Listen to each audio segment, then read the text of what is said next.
नमस्कार दोस्तों, एक बार फिर से मेरे इस यूट्यूब चैनल इन्फॉर्मेटिव आकाश में आप सभी का स्वागत करते हुए एक लेटेस्ट इन्फॉर्मेशन करियर रिलेटेड मैं आपके लिए लेकर के आया हूं, जिसमें आप हम इसी इंटरफेस पर फिर से जा चुके हैं, जिसका नाम है www.sarkariresult.com। और आप देख रहे होंगे मैंने एरो के थ्रू आपको दिखा भी दिया है कि हमें जूम करके भी मैं आपको थोड़ा सा एलेबरेट करना चाहूँगा। यहाँ पर देख सकते हैं आप, ब्लू कलर के बॉक्स में एक वाइट कलर डॉटेड लिखा हुआ है एसएससी सीजीएल 2023। तो 2023 के लिए सीजीएल के लिए फॉर्म्स निकल चुके हैं। तो इसके इंटरफेस पर मैं आ चुका हूँ। इसके इंटरफेस को देखने के बाद आप समझ ही गए होंगे कि यह क्या फॉर्म होगा और ये क्या इन्फॉर्मेशन आपके लिए रहने वाली है। अगर नहीं समझ में आया तो चलिए हम शुरू कर लेते हैं। सबसे पहले मैं इसके इंटरफेस को थोड़ा सा एलेबरेट करके थोड़ा सा जूम करके आपको दिखाना चाहूँगा इसकी इंपॉर्टेंट डेट्स के बारे में। सबसे पहले हम समझ लेंगे 3/5 यानी कि कल से ही ये इसकी फॉर्म की जो स्टार्टिंग डेट है वो शुरू हो चुकी है 3 अप्रैल से। और इसकी अब जो डेट रहेगी वो 3 मई तक रहने वाली है। नेक्स्ट थिंग मैं आपको एक चीज़ और बता दूं, इसमें जो आपकी ऑनलाइन फ़ी आपको पेमेंट करनी है वो 4 मई 2023 तक आप इसकी फ़ी को पेमेंट करके आप इस फॉर्म को फाइनल कर सकते हैं।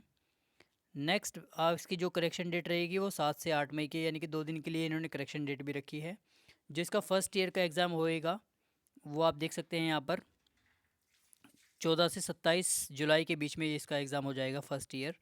एप्लीकेशन फ़ी की अगर मैं बात करूँ, हमेशा की तरह इस बार भी एसएससी ने कोई ज़्यादा फ़ीस नहीं रखी है कैंडिडेट्स के लिए। जनरल ओबीसी और ईडब्ल्यूएस कैंडिडेट्स के लिए वही 100 रुपये फ़ी रखी गई है।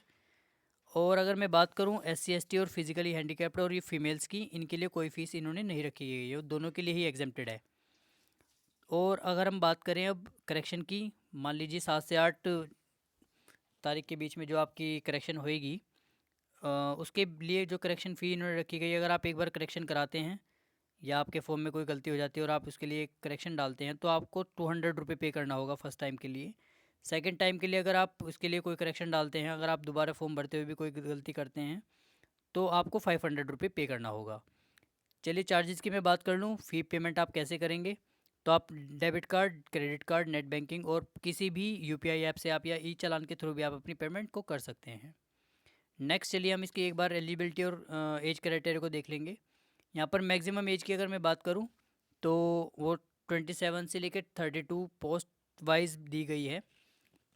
और अगर मैं मिनिमम एज की बात करूँ, जैसे कि सभी गवर्नमेंट जॉब्स के लिए रहता है, वो है 18 ईयर्स। तो आइए टोटल पोस्ट की अगर मैं बात करूँ यहाँ पर देख लेते हैं, जितना भी ये रहने वाला है पोस्ट का, ये देख लीजिए आप। सबसे पहले हम देखेंगे जो इसमें 2 कैटेगरी वाइज इन्होंने निकाला गया है। सबसे पहले तो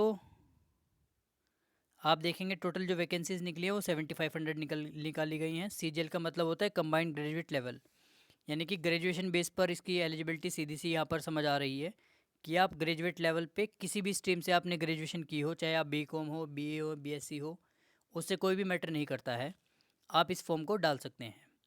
दूसरी बात ये, अब नीचे की तरफ मैं आपको पोस्ट वाइज भी समझा देता हूँ एक बार। Indian audit and accounts department के अगर अंडर में बात करूँ तो इसके लिए असिस्टेंट ऑडिट ऑफिसर और असिस्टेंट अकाउंटेंट ऑफिसर्स, इनके लिए ये पोस्ट निकली है। इनमें आपको सिर्फ बैचलर डिग्री की ही नीड पड़ेगी, जिसमें कि आपकी एज होनी चाहिए 18 से 30 साल। सेकंड मैं बात करूँ सेंट्रल सेक्रेटरी, जो सेक्रेटरीट सर्विस होती है, उसमें असिस्टेंट सेक्शन ऑफिसर की पोस्ट निकली है। इसमें सेम इन्होंने मांगा हुआ है बैचलर डिग्री एनी स्ट्रीम और 20 से लेकर 30 साल के बीच में आपकी एज होनी चाहिए। आईबी की अगर मैं बात करूं, यानी कि इंटेलिजेंस ब्यूरो में जो डिपार्टमेंट होता है, उसके अंदर एक पोस्ट निकली है असिस्टेंट सेक्शन ऑफिसर की। उसके लिए भी सेम डिग्री और एज क्राइटेरिया जो रखा गया है वो 18 साल का स्टूडेंट भी इसको डाल सकता है और मैक्सिमम एज रहने वाली है 30। नेक्स्ट डिपार्टमेंट की मैं बात करूँ तो मिनिस्ट्री में भी, मिनिस्ट्री ऑफ रेलवे, ये डिपार्टमेंट में इन्होंने जॉब निकाली है। तो इस डिपार्टमेंट को फिल करने के लिए इन्होंने जो पोस्ट नेम निकाला है वो पोस्ट का नेम सेम है, असिस्टेंट सेक्शन ऑफिसर। इसमें जो क्राइटेरिया मांगा है जो एलिजिबिलिटी का, वही ग्रेजुएशन और 20 से 30 इयर्स आपकी एज होनी चाहिए। नेक्स्ट अगर मैं बात करूं डिपार्टमेंट की, तो AFHQ होता है, सेम असिस्टेंट सेक्शन ऑफिसर की पोस्ट इन्होंने मांगी है और यहाँ पर same criteria with same as eligibility. Ministry of external affairs की अगर मैं बात करूँ, सेम पोस्ट पर इन्होंने मांगी है और सेम आपको एलिजिबिलिटी भी वो देनी होगी। नेक्स्ट डिपार्टमेंट की मैं बात करूँ तो ministry of electronics and information technology, यानी कि आईटी सेक्टर में भी इन्होंने गवर्नमेंट में निकाली है यहाँ पर असिस्टेंट सेक्शन ऑफिसर की। तो यहाँ पर भी आपको सेम बैचलर डिग्री चाहिएगी, 18 से 30 साल के लिए आप एलिजिबल होने चाहिए। Ministry other ministry department and organisation, जो अलग मिनिस्ट्रीज या डिपार्टमेंट होते हैं उसमें सिर्फ असिस्टेंट की जॉब इन्होंने निकाली है। ग्रेजुएशन और 20 से 30 ईयर्स के लिए आपकी एलिजिबिलिटी मांगी गई है। सेम डिपार्टमेंट में एक असिस्टेंट सेक्शन ऑफिसर की भी इन्होंने निकाली है, जिसमें ASO बोलते हैं। बैचलर डिग्री इसमें मांगी गई है और 18 से 30 साल की एज क्राइटेरिया मांगा गया है। नेक्स्ट, आप देखते भी होंगे जब भी आप फॉर्म फिल करते होंगे CGL का, तो आपके माइंड में सिर्फ एक ही डिपार्टमेंट या एक ही पोस्ट का नाम आता होगा और उसका नाम है इंस्पेक्टर ऑफ इनकम टैक्स, जिसके लिए मोस्टली लोग मोस्टली मैं कहूँगा कि मोस्टली एस्पिरेंट्स इस फॉर्म को फिल करना चाहते हैं।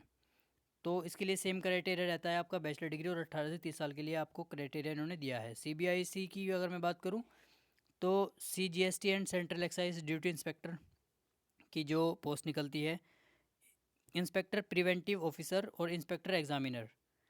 और ये देखने चाहेंगे आप कि इस पोस्ट को करने के लिए सेम क्राइटेरिया इन्होंने रखा गया है। तो बाकी की जो जितनी भी पोस्ट्स हैं, अगर उन पे मैं थोड़ा सा और गौर दूं, तो आप यहाँ पर देख रहे होंगे एक चीज़ सभी के लिए कॉमन है। ये पोस्ट वगैरह आप जितने भी यहाँ पर देख रहे होंगे, ये पोस्ट हैं सभी, और इधर की तरफ ये डिपार्टमेंट्स हैं। बट लेकिन जो कॉमन चीज़ इसके अंदर है वो बैचलर डिग्री ही सबके लिए एलिजिबिलिटी है।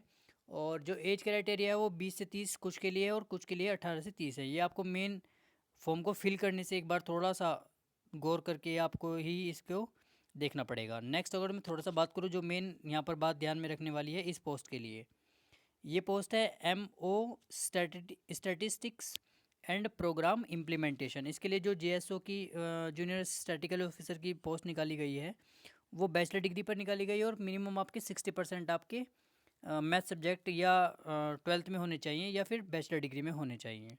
एज क्राइटेरिया की अगर मैं बात करूँ, 18 से 32 साल के लिए इन्होंने क्राइटेरिया रखा है। और बाकी नीचे सेम जितने भी यहाँ पर डिपार्टमेंट्स दिए गए हैं, ऊपर की तरफ आप देख रहे होंगे, ये देख सकते हैं आप। और जितने भी यहाँ पर सेक्शंस यानी कि डिपार्टमेंट देख रहे होंगे, ये पोस्ट हैं बीच में, और ये लास्ट में दी गई है आपकी क्राइटेरिया एलिजिबिलिटी। तो इन एलिजिबिलिटीज़ को भी आप ध्यानपूर्वक देखने के बाद ही इसको आगे फिल करने की कोशिश करना। अदरवाइज़ अगर आपको किसी भी तरह की इन सब में प्रॉब्लम आती है तो आप हमको डायरेक्ट कमेंट करके भी बता सकते हैं कि आपको इसके बारे में क्या जानना था, या कोई भी आपको फॉर्म फिल करते हुए कोई भी प्रॉब्लम आती है तो आप हमसे पूछ सकते हैं। Thank you. उम्मीद करता हूँ आप ज़्यादा से ज़्यादा इस चैनल को सब्सक्राइब करेंगे और लोगों तक शेयर करेंगे, ताकि सभी को पता चले डीपली कि किस फॉर्म में क्या एलिजिबिलिटी और क्या पोस्ट वाइज इन्होंने मांगा गया है। Thank you.